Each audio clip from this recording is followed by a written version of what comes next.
Shadow of the Colossus is widely considered a masterpiece, yet it still remains a unique game few have attempted to replicate. It isn't too uncommon after a great game that many others try to replicate it or at the very least borrow mechanics from it. That's what I want to talk about, the monster climbing mechanic from Shadow of the Colossus.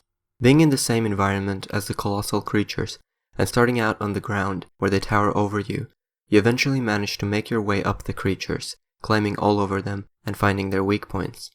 The entire game was built around this mechanic. Yet why is this not a mechanic in more games?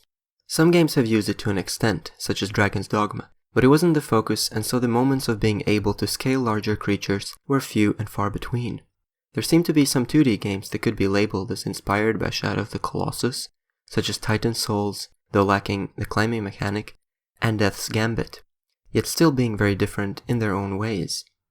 The only game that actually seems to be very heavily inspired by Shadow of the Colossus and heavily implement the mechanic of climbing on the creatures is a kickstarted game called Pray for the Gods.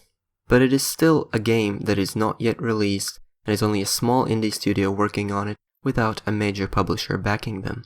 There hasn't been any major AAA game attempting to replicate the climbing of gigantic monsters as a central game mechanic. Shadow of the Colossus was released 12 years ago and is widely considered a masterpiece, yet so few seem to have borrowed inspiration from it. It was up to Team Ico themselves with The Last Guardian that a AAA game actually came close to replicating the feel of Shadow of the Colossus. What's even more mind-boggling is that the game released on PlayStation 2 with all its technical limitations, and yet we are still slashing at the feet of gigantic monsters 12 years later. Here's hoping that if Pray for the Gods turns out well and is successful, more developers will attempt to make the combat that much more colossal. If you enjoyed this video, why not smash the like button?